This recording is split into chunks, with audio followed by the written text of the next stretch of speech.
Good afternoon, ladies and gentlemen, out there in Facebook land, YouTube land. Welcome to another edition of That's My Story. We're on episode 14 tonight. We do have a very special guest. But before we get into that, we give you a moment to get yourselves situated. Please give us some likes, give us some hearts. Again, this is an interactive broadcast, so feel free to drop comments, and we will have a question and answer segment toward the end. My name is Jerry Hardis, and I also go by the name of Midas. Joining me again, as every week, are my illustrious co-hosts. First, from representing the Outkast, the Honeycomb, and also Earth, Wind, and Fire. Hey. Singer, entertainer, Miss Shelly Clark. And we also have, representing Detroit and the chairman of the board, musician, vocalist, producer, arranger, Mr. Ken Knox. What's up, guys? What's up? Yes. What's up? How you guys doing? Excited. Yes, I know, right? Yes, Love indeed. And be sure to go over to YouTube, ladies and gentlemen, and like and subscribe to our page. But I got to ask you, my co-host, a question. What are you guys drinking out of tonight? Oh. Let's see here. Here we go. What about That's My Story? Yes, that's my story. Mm-hmm. Yes. Getting a little agua beet juice, you know. We would like to thank Miss Teresa Anderson for these lovely wine glasses that she custom made for us. It's lovely, showing support of our broadcast. We definitely appreciate it. Let's see. We'll take a few moments to recognize, as we always do, our viewership, which covers the United States as well as international. We got the UK, Austria, Spain. Help me out, guys, if I'm missing anything. Hi, Ellie. Yeah. There's Ellie. And we had Linda Lane. Yeah. Yes, Linda Lane. Yeah. Yes, indeed. All right. Well, I think we're going to go ahead and proceed. You guys all set? I think I got knocked off. Maybe I'm back. No, we see you. You good? You're fine. Yeah, you're good. Okay. Mm-hmm. Okay. You're good. All Wait right. a minute. One more. Wait a minute. Sure, we had to say this to Karen McBride. She's been here for every episode, starting from episode 1. Even the guys from England. I'm loving your head, Shelly. And she puts us up on the big screen and posts it. And I still the pictures all the time. So thank you so much, Karen. We appreciate you guys always. Miss Debbie McFadden and everyone tuning in tonight. Tonight we have Go ahead. I'm sorry. We got Neil Dugans as well from the UK. Howdy. Tonight we have a little bit of a different angle. I think thus far we've had artists, singers, musicians. Tonight we're going to come from a little bit different angle, from the engineer mixing standpoint. So, ladies and gentlemen, without any further ado, please help me welcome 2-time Grammy winner. Also worked with some of your favorite artists, including Earth, Wind, and Fire, TLC, Outkast, to name a few, Tyler, the Creator. Without any further ado, please help me welcome to our show, producer, engineer, mixer, Mr. Neal Pogue. Yeah. Thank you, guys. Thank you. Neal, how's it going, buddy? Thank you for joining us today. Good, man. Great. All right? Yeah, doing great. Excited. Yes. Thanks for having me. Appreciate it. It's a pleasure. It's definitely a pleasure. And as you know, we in the music business have been a little bit on a hiatus due to quarantine and COVID-19. Right. So we always like to ask our guests, what have you been up to as far as keeping busy during this time? Well, I mean, since I work mostly out of my house, I mean, I've been on automatic pilots. So I've been blessed, that I can just continue doing what I'm doing. So it really didn't hurt me as far as that wise. But just really it's about keeping the kids busy, really. Right, You know, right. keeping the kids busy. I guess around March when it first started, school was out, not out, but school was in, but the kids couldn't go to school, so they had to Correct. do it by computer. Yes. So it was like homeschooling. I was right there with you. So that was crazy, and just keeping the house in order, being that the kids are home and I'm home and everybody's in the same house, so you know what I mean? Yeah, just making just trying to keep that balance. Yeah, absolutely. And at this point, I think we've made the necessary adjustments, at least to continue to get through the situation until things pan out a little bit better. Right. Yeah. True. Yeah. So Neal, you're from Roselle, New Jersey? Yeah, from a little town. Well, I guess they call it a borough, really. Okay. It's not even called a city or a town. It's called a borough. The borough, yeah. But yeah, a little small town called Roselle. It's about 10 minutes away from Newark. So it was great growing up there, What was your upbringing like as far as growing up there in New Jersey? Man, it was just like, upbringing was pretty cool because I have a big family. I mean, not my immediate family, just me and my brother, but all my cousins and, my grandmothers were there, all my grandparents were there, all aunts, uncles, cousins. So it was great, man. Always had the picnics and the parties and all that. So, you know what I mean? Absolutely. Always had the neighborhood friends, playing football in the street. And so, it was great. Typical childhood things. Yeah, typical. Yeah, man. Okay. And before you moved to LA in 1984, and before you got into mixing and engineering, you were a drummer before. Yeah, I was a drummer. Yep.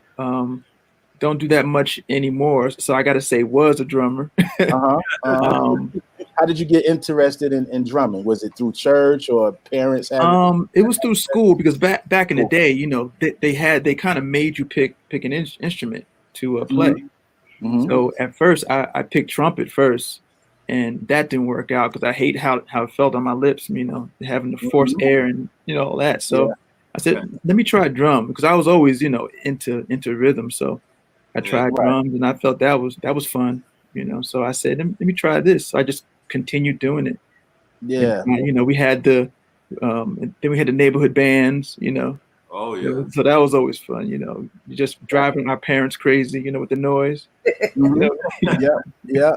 And even myself, now currently playing keys. I started out as a drummer myself at like 2 or 3 years old. My first little drum set, and I think what happens is you start developing the rhythm first, because the other instruments require more of a skill set. Not saying that drums don't require a skill set, but you're able to at least start working on the beats and everything like that. And I think drumming is really great because you're using all of your limbs, so it kind of it exercises your mind. I think they found out that it's good for math too. Like once you're exercising your limbs and exercising your mind, it's good for math. It's good for school. You know what I mean? Absolutely. Wow, I found that very interesting. That's good stuff, buddy. Yeah, plus all the time signatures and everything. So it's all Yeah, man. Yeah. Neal, first of all, big fan. Thank you. And like Midas was saying, I'm also a lover of drums. Not a everybody groove. Everybody that grew up in the hood want to play on the buckets. Right, exactly. Around the house, Yeah, pots and pans, man. That's how I started. So, what was your motivation into becoming a recording engineer, or sound engineer? So funny. Being that I was the drummer in the bands, I was always the producer, and I guess pseudo producer. So I was the guy, like after we do a session in the studio, like if we get our money together and go to this little 4-track, 8-track studio and try to record some stuff. And I was always the guy that would just hang around, I was always intrigued by all the the VU meters and the faders and how everything worked, and and I was the guy that was always arranging the songs, and it just came natural. And so funny after I moved to California, because I came here to really play in bands and try to get into some touring stuff, but that didn't work out. So I said, let me try my hand in engineering school, because I always liked the studio. I always liked the feel of it. You just vibe it, So is that at Sound? What was that? Sound Master? Was that Randy Jackson? That was at A&M. Yeah, back in '85. Yeah. So we'd go in there and do demos and stuff, man. But I came here as a drummer, but then after that didn't work out, I tried a hand at engineering school. Went there for a couple of years, got out, did my internships around town, and did you intern with Randy Jackson? Actually, Randy, not the Randy Jackson from American Idol, but the Randy Jackson. Jackson. So because a friend of a friend has said that Randy's opening up a studio, and and maybe I can go and intern there. So I went there and interned with him for maybe about 6 months, and then I interned at this studio called Larrabee Sound. So I interned there for a couple of years, and that's where I learned everything really. And after I got out of there, I went out on my own, and then the phone just started ringing. You know what I mean? Did you work on Randy's? What was it? Randy's and the Gypsies. You working on Randy and the Gypsies? Yep, I actually worked on that album. Yeah, I remember that was out. Was that in the 80s? Yeah, that was 88, 89. Wow. Okay. Yeah. Yep, around 88, 89. Yep. That's great, man. The late 80s. that was some great times. Yeah, it was. Oh yeah, it really was, man. So how was it working at that legendary studio? I mentioned you mentioned Larrabee Studios. How was it? Yeah, Larrabee West. No, it was great because so many people came through there. Because that was during the end of the 80s when a lot of R&B music was really happening. You had Ellie and Face. You had Teddy Riley. You had all this great black music, and you had a lot of other other great pop music too. Yeah. But it was a great time, man. All these artists used to come through there. George Duke came through there, and oh really? Okay. It was great. It was really, really cool. Luther Vandross, Prince came through there. It was a great time, So I was eyes wide open because I was just learning. So seeing all these people come through there, it was great. Can you guys hear me? Can you hear us on your end? It's okay. We can do this. We got it. Neal, there came a time when you moved to Atlanta. Yes. Now, what led you to do that, and how was that? You met a lot of very interesting entertainers. Yeah, that was 1990, and I got a call from the late great Lil Silas Jr., who was a big A&R executive at MCA Records at that time, who had signed Bobby Brown and New Edition and Johnny Gill and all those great MCA acts. Shantae Moore, and he had signed all. He kind of had the monopoly at that time. So he called me and said, "Hey, Bobby Brown is in town, and he's looking for a person to come and just track some stuff and blah blah blah."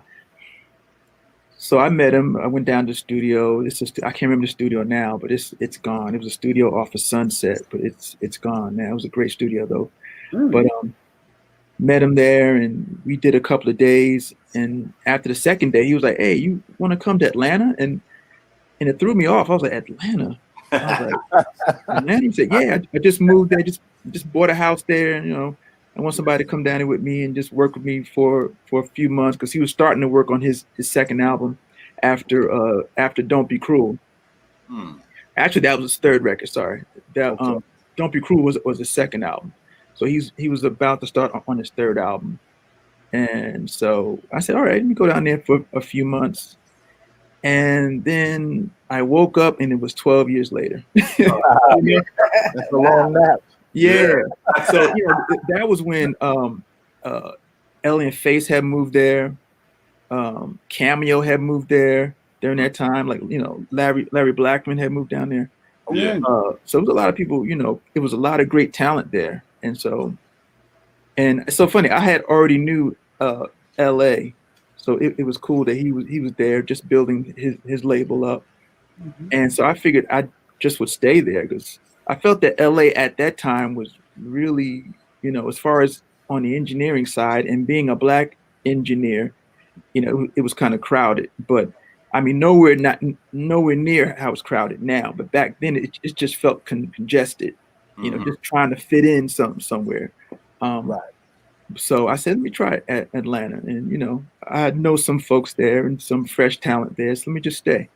So I stayed, and it turned out great. I met Outkast and Usher and Tony Braxton and all that great LaFace Records, artists, So it turned out great. Well, you had started your own company. Was it Fulton? Yeah, I had Fulton Yard, is it? While I was there, I started a production company called Fulton Yard Unlimited. And with a couple of other guys that I met down there, and we tried our hand at just producing, some local acts, and so it was fun. Totally fascinating so far. Yeah. Just keep him busy, Yeah. I had a quick question, Neal. How did the production company aspect work? Like, you guys would, for instance, would you produce the record and as well as do the engineering and then try to shop them, or the label would? Basically, I was the engineer and the producer of the company. Well, one of the producers, but I was the main engineer. Okay. So we would actually we signed a couple of acts too. So okay, great. And so I was the guy that would track it and mix it and do the demos and try to shop them and Nice. Okay. I was just curious about that. Yeah, definitely. Yeah. So in 1993, you did some work with a super group by the name of TLC. Yeah. You worked on their album titled Crazy Sexy Cool. Tell us about that. Tell us about that experience. It was great. I was at that time I was working with a production company called Organized Noise, and they were doing a lot of stuff down there with Goody Mob and with some other groups that were there. And Outkast was just doing demos at that point. Right. Just trying to sharpen their skills up. They were kids like right out of high school at that point, and but LA had signed TLC, and so with Left Eye and T-Boz and Chili. L.A. Reid, correct? Yeah, okay. L.A. Reid, exactly. So that was their. I think Crazy Sexy Cool was their second album. Their first album did fairly well, but then they had Crazy Sexy Cool, and so Organized Noise was hired to do a couple of songs, and one of the songs was that it was Waterfalls, and love it track. So that was a great time. I mean, I tracked and mixed that song from top to bottom, man. Yeah, nice. It was fun. Yeah. Before that, I heard you also arranged the horns on that track. Is that correct? I actually did. Yeah, that's a funny story because it was maybe like 1 o'clock in the morning, and one of the guys in Organized Noise was like, "Yeah, we need to put some horns on this." And so they had called some guys down there, and really, so everybody didn't know what to do. They were just standing around. Yeah, we're going to try this and try that. So I just took the reins and said, "Look, okay, this is what we're going to do." So I just arranged it and said, okay, we're going to play this part here, this part. So all the horns that you hear on it, that's me. I mean, telling them what to do and how to do that. So it was, it was like a moment thing, I had to get in there and think, what I'm saying? Absolutely. That was a great taste. That was a great taste to that record. The horns really stand out. And Ken is familiar with arranging horns as well. So I mean, all those late nights of being in my room and listening to all those, vinyl records paid off. You can tell. Listening just now, and knowing that you mixed the record and engineered it, I picked up on the reverb on the stab a little bit, and you know, I got my little tricks. Yeah. Okay, cool, man. Very definitely. good. Like I said, good work. Yep. Thank you. So in 2002, you got to work with Andre 3000. I think you won a Grammy. You won a Grammy with Andre. So what was the experience working with him? What was that like? Well, I pretty much had worked with him from day one. So we worked on all the early Outkast records, from Southern Playlistic, Cadillac Music, up until the Love Below album. And so, I mean, I've known him for years, and so I kind of know how he works and how he thinks. So we gel well. I haven't worked with him in a while, but you know, if we never make another record again, man, I'm content, because I think we did some great work. We made we made history. Yeah, incredible. But working with him is always intense, because he's a thinker, and being that he's a Gemini too. So you never know what you're gonna get. I mean, he's a really deep thinker about what he wants to do, and he will do something great, and you think he's gonna keep it, and then he doesn't. You know, and he always wants to make. You know, he always wants to really make something incredible and build on it. And I've learned a lot from him, just being in the room with him. Just learning how you don't really have to, you know, stick to what you did the first time. Always try to do something better. You know what I mean? And if you can't, just go back and just keep what you had. But you know, always keep fighting. Yes, indeed. So the Grammy was for Hey Ya, correct? That was for the album The Love Below. Love Below. Yeah. Okay. Yeah. Well, it was a double album. Double, yeah. A double album too, right? Yeah. Shout out to Big Boy. Right. Absolutely. What, did this song go #1 all over the world? Yeah, it was #1 for a long time. Yeah. It was. For a while. That album with Diamond too, Neal, is that correct? Yeah. It went 10 times. Yeah. 10 times platinum. 10 times platinum. Right. Yes, indeed. Great, man. Big. Yeah. Big project. Definitely. Well, now we get to my favorite part. Okay. You did the entire engineering for Earth, Wind, and Fire, didn't you? Their last album, which was Now, Then, and Forever. Yeah. I mixed the whole album. Yeah. Radim was excited every day, all day long, and just said, Neal is our hero, because you brought them out of the depths, and they got new life, and the album was great. Oh no, I still pinch myself for really working on the album, because that was the first album that Reese wasn't involved in, and I mean, it was just surreal working with them. And I remember Verdine had me call Reese and see what he thought of the record, and just talking to Reese on the phone was just amazing, because he's my idol. You know, he was the guy that, I mean, he's the guy that taught me spiritually how to produce, you know, and just how to look at recording and mixing, and just the whole, I mean, just listening to their records, and now working with them was just, it's hard to explain, you know. It's one of those things. So that was pretty incredible. Nice. Well, plus you co-wrote and produced Sign On. Yes. One of their greatest records. Yes. Before we progress, just take a moment, if you don't mind, and tell the people your role as a engineer, mixer, when it comes to a record getting turned in. Okay, as far as the engineering side, it's making sure that what the musicians are playing, or if it's live playing, or if it's drum machine, making sure I get the proper levels, making sure it's recorded well, and really it also gets into a creative realm too, because sometimes it's not just about just straight recording. It's about how to, because the producer may want something recorded a certain way, or he may want to, he might have an idea. So you have to really get into the same frequency that he's in. You know, if he wants to try something, something left or something crazy, you have to figure out how to do it, you know. And the mixing side is mixing everything that was is really getting the levels right, and it's about panning, levels, processing, um, what else?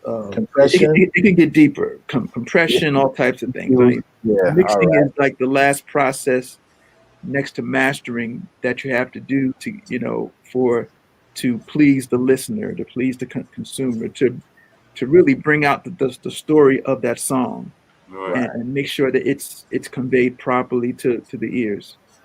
Fantastic. Yeah, I just wanted you to give a little overview. Yeah. We just said earlier, you know, engineering, mixing, but I kind of wanted you to just tell a little bit of, you know, what all is included under that umbrella. Yeah, sometimes it's not plain and simple and straightforward. I try to give the simple answer, you know, but sometimes it gets really deep. Yeah, absolutely. That's great, man. So you also worked on the soundtrack for the Fast and Furious. Yeah, that was just one song. Okay. Man, it's been so long, I can't remember who the artist was. But yeah, it was just a song that I believe I worked on for that. Okay, and also the soundtrack for the movie The Grinch in 2018. Sorry, I couldn't hear you. Also, you did some work on the soundtrack for the movie The Grinch in 2018. Yeah, that was with Tyler, the Creator. Yeah, we did a couple of songs for the soundtrack. Yes. I mixed a couple of songs for him, and that was fun because I've always been a Dr. Seuss fan. So. Oh yeah. So, you know. Green eggs and ham. Yeah, so adding something to it was great because Danny Elfman was the guy that was doing the score. Okay. So, you know, so he was involved in those two songs, you know. So that was great. Okay, and speaking of Tyler the Creator, you also won a Grammy working on the LP title Earthquake. Yeah, the single was Earthquake. The album's called Igor. Okay. Yeah, so yeah, that was a great project. Yeah. Yes. And then there we go. There's a photo, and we do have a video of you winning that Grammy. Oh.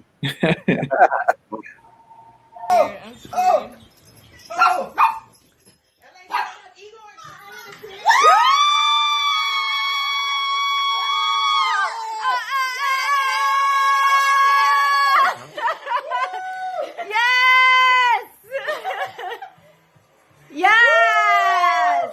Congratulations, baby! Here. Sorry, man. Yes! Yay. Yes! Oh, congratulations, babe! Congratulations, honey.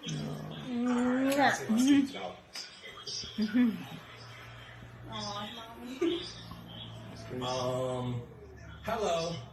All right, so I don't know if I'm gonna be up here again. So. Yeah, that was a crazy night. Yeah. It's so funny that I was talking to my son, and being that there's a delay here in LA, he had called me and said, "Hey, Dad." And I said, "Hold up, do not tell me," because he already knew. Okay. So I was like, wait, don't tell me.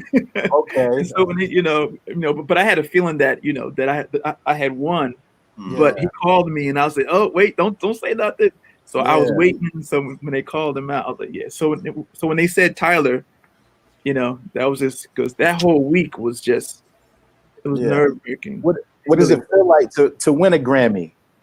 Oh man, it's hard to describe, man. It's exhilarating, man. It's just, you know, it's a relief, actually.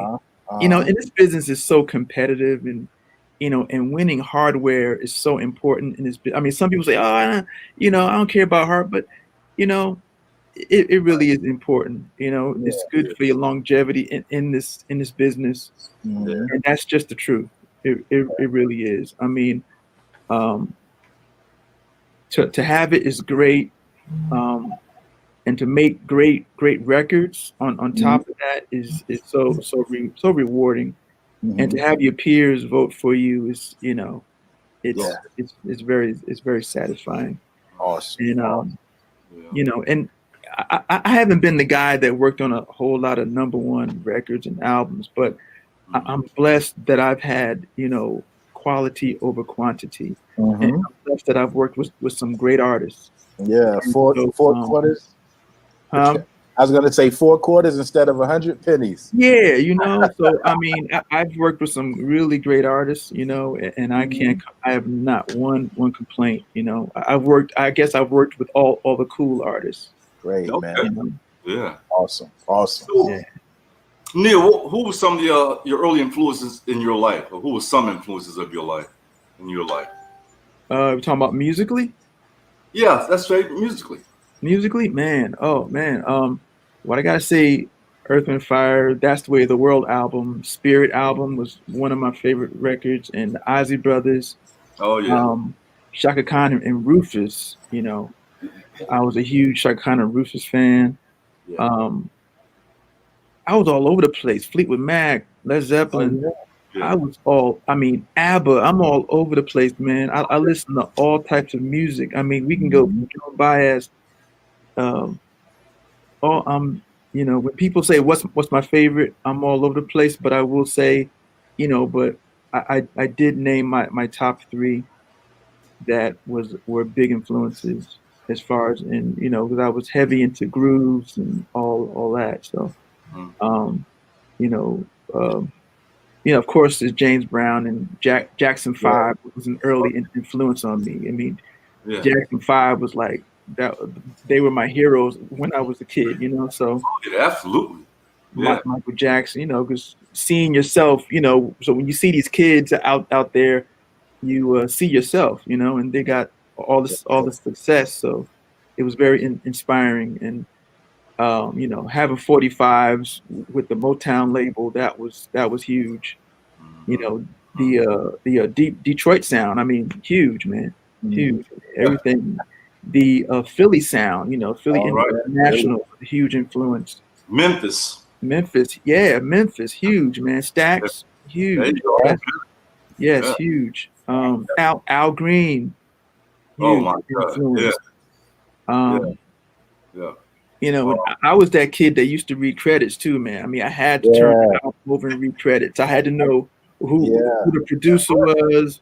Nowadays. And sometimes they wouldn't tell you where they recorded it. So, so it was fun to find out where they did a certain record, and so I think I was paving my own way before I even knew it, because I used to always want to know who produced it, who recorded it, who did this, who did the backgrounds, and who did that.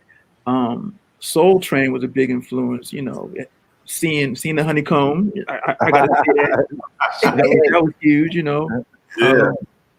But I think every musician did exactly what you said. They want to know where it was made, who played this, who engineered it. I mean, it took a while. It took years before you got the engineer's credits. Right. Yeah. Until this day, I need to know who were all the black engineers at Motown, because they don't. I mean, of course, once they moved to LA, then you knew about Cal Harris and everything. But before that, there were some guys out there. They were doing it, and but you just never hear. You just never hear of them. No, you don't. So, who was some of the your influences that you mixed or produced with? Can you name any of those? Big influences that I mixed? Yes. Worked with? I would say a big influence would be that I mixed with would be Dr. Dre. Oh, okay. You had the pleasure to work with Dre. Yeah. Nice. Yeah. In the early days, Dre. A lot, huh? In the early days, Dre would use musicians out of Detroit. Yeah. Okay. Yeah. Yeah, he's a very smart guy. He knows about about what it takes to really make a great record. He's all about quality. He's all about that. So I think him and I come from the same school, because I think we're like a year apart. So we come from the same school of which records that we really listen to, And so once you come from that school, you learn what should be done and what should not be done. Okay. Hey, that's a very impressive list. Yes. very much. Yeah. Mm-hmm. Well, Neal, we Yes. have the honor of being friends with you. I mean, Yes. real friends. Mine is all mine. Trust me. Your family has been here before. Yes. Adore your family. Thank you. Your wife, Cherokee the artist, is Yes. a great singer, great performer. Right. And we wanted you to talk a little bit about your fam. Oh, okay. I have 6 kids. I have 4 kids from a previous marriage, 2 from this marriage here, and all my kids are great. Never had problems. Never had to bail anybody out of jail. You know, all my older kids, they're college graduates. So I got to pat myself. Oh, for sure. On the back for that, and my kudos to my ex-wife as far as that as well. And my my two kids I have now, they're 16 and 13. So I have older kids who are in their 20s, and I got my 2 oldest are, let me go down now, 32, 31, then I got 22 and 21, and then my 2 younger kids are 16 and 13. So I got teenagers. Yeah. And yeah, biggest gift, man. It really is. It keeps me going. It really keeps me working hard too. I mean, I've always been a workaholic, but having kids, it gives you that extra push. You know what I mean? I remember one of them was playing piano over here. So yeah, Dream playing piano. Yeah, Dream plays a little bit, and then my son was playing drums, but he quit. But he's 13, but I always think 14 is the perfect age to start, a kid playing an instrument, because anything before that, they're interested in everything outside or video games. So you kind of get that out the way. Get all that out of the way, and then it's time to get serious once you turn 14. But but home life is I live in the hot valley, and but home life is it's chill. Right. Okay, talent seems to run in your family, so yeah. There you go. Yeah, and real quick, we want to just let the folks at home know in our area we are experiencing some storms. So if we have a little bit of technical difficulty, we ask that you just bear with us. We'll get the kink worked out. Not a problem at all. All right. So Neal, any current projects that you're working on that you would like to tell our viewers or tell us about as well? Oh man, what am I working on? I'm always juggling, so sometimes I forget people. But working on this really. Let me start off. First of all, did this great single with Andra Day, me, Verdine White, and John Paris. We produced a song on Andra Day, which is an incredible song.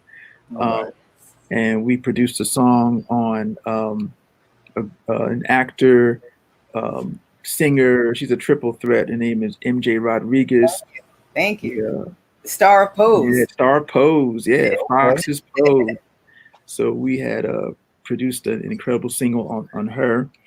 So those 2 singles are coming up soon. And then I had produced an album on a Canadian group called Busty and the Bass out of Montreal. They're fantastic. And me and Verdine EP the album. Okay. I produced and mixed it, and Verdine came on board and executive produced it with me. Working on an incredible singer rapper named LaKaylee 47. She's on RCA. That should be out soon. What else? Let me say. I mixed an album by a kid named Duckworth. He's thrown out a few singles lately in the last few weeks, and but the album should be dropping soon. And who else? I'm working on this French band called Les Impératrices. They're like jazzy R&B, and I've mixed that. that should be coming out soon. Right. Let me see, is a R&B group called They, Okay. signed to I I think saw they're that. on Universal. No, I think Island Universal, and that should be coming out soon. What else? I'm imagining my whiteboard inside of my house Oh that yeah. Man, well, if you can't remember it all, it's all good. You know, yeah, I'm just all over, man. I'm all over the place. And you worked with Macy Gray too, right? Is she Yes, on- Macy Gray did an incredible feature on a Busting the Bass track. Good. Um, yeah, man. So George Clinton came on board and featured on one of the songs. That's right. Um, which the title of it is called Baggy Eyed Dope Man. It's really, really cool. Okay. Yeah. Yeah, so I just been having fun, man. Having fun. Been very busy. Yeah, as long as you're having fun, that's key, man. Yeah, staying key. busy, and hey, trying to do some Earth and Fire stuff soon. Yeah. Trying to get on that again. So that's gonna be fun. So as soon as we lock into that, That's right. All right, so we're gonna get into some question and answers from our audience. But before we get into that, in the virtual green room, I mentioned to you a lady that goes to my church, Miss Yvette Scudder. She messaged me and said she wasn't able to get on the feed. Would you mind just saying hello? She says she went to high school with you out of Roselle, New Jersey. Yvette Scudder, if you don't mind, and then I'll send it to her after we get off. Okay. Hey, Yvette, Roselle Rams, ACHS. All right. Long time, indeed. Long time. Her and I went back and forth. Go ahead. I'm sorry. No, it's okay. Roselle, Dirty Jersey. Yeah, so we responded a little bit last night, like I was telling you, and she was like, "Yeah, is that Neal Pogue from Roselle, New Jersey?" And she's like, "I believe oh, there she is. Okay, I'm talking about hey. And she said she went to school with you and heard that you were doing some big things in music. So she must have been able to go over to YouTube. So since she couldn't access us through Facebook, so it all worked out. Thank God. Yeah. All right, folks at home, we about to open the doors for questions, for Neal, comments. So whatever you have on your heart or mind, let us know, and we'll make sure that we'll pop the question up, read it, and allow Neal to answer your question. Okay, we got some comments. Shout out to Karen McBride. I saw my mom and my sister were on as well, and my aunt Ellie. Thank you so much. You guys have a 2-time Grammy award-winning producer, engineer, mixer here. So please ask your questions while you have them at your disposal. Ellie just said you are internationally appreciated. Yeah. I appreciate that. Yes, well, I got a question. Because I'm also a fan as well as part of the staff here. When you're mixing a record, what do you normally start with?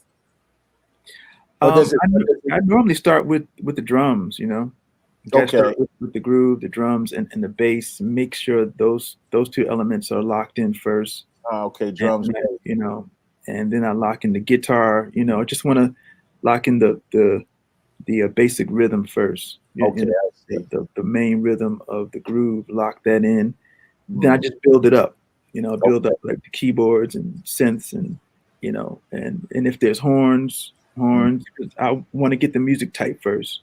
For sure. And then I'll add in the background vocals.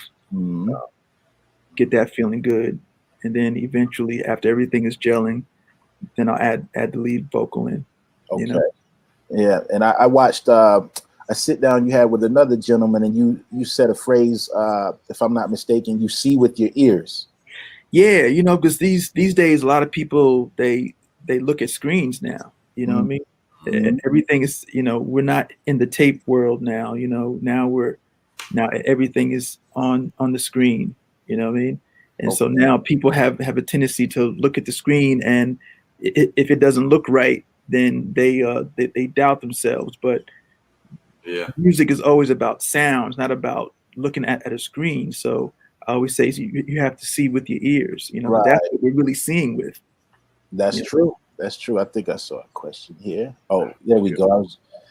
Jessica S says, "What would you tell a young apprentice in your trade? What should they know?" Really, all the latest stuff that is out now. try to learn as much as you can as far as the things like Pro Tools, some of the DAWs. Really, the whole key to this is learning patience too. Mm-hmm. Patience is everything in this business, because everybody wants to rush and I think they know it all, but always be a student. Always be a student, and learn as much as you can. And if you can't go to school, there's so much stuff online. There's a lot of things that you can learn online. It's really not. It's the closest thing to being there, but now that we have the internet, you can look up anything, and just learn, just soak it all in. And you refer to yourself as the street mixer. Yeah, I think with my gut first. Oh, you go with the gut. Okay, yeah. I'm sorry. Mm-hmm. I'm gonna get right back to that. Okay, Miss Yvette says, thanks, Jerry, but Neal knows me as, I guess, last name Williamson. Oh, okay. Okay, cool. Right. So you go more according to Phil, more so than the technical aspect. Yeah, because some things can get too technical. People, talking about frequencies and all that, and and levels, and I just want to just go with the feel, because sometimes you can get overly technical, and that can get in the way of a feel. It's like sometimes like reading notes off of paper sometimes can get it in the way. Like once you learn it, just throw it out and just just groove. Right. Now is there any time that you've heard say your song on the radio or in a club or any other format, and you thought about you would have done something a little differently as far as your mix? All the time, man. Really? All the time. I mean, even with the songs that you've played already, there's always some things that I wish that I could have fixed. But you got to learn. Like I tell the kids that are coming up, I say, you just got to learn to just let it go. Yeah, you have to. It's bigger than us. It really is. Mm-hmm. It's really not about me. I can go as far as I can, and after that, now you're thinking about, do they love it or do they hate it? Because those little intricacies, those little details, people they don't pick up on. They don't care about that. All that stuff that I'm worrying about, they're like, I don't hear what you're talking about. Yeah, sounds good overall, Yeah, it sounds good to me. So Neal, when you're mixing, do you have somebody associate with you? At the house, I don't have assistants. I do everything myself because I'm so compact.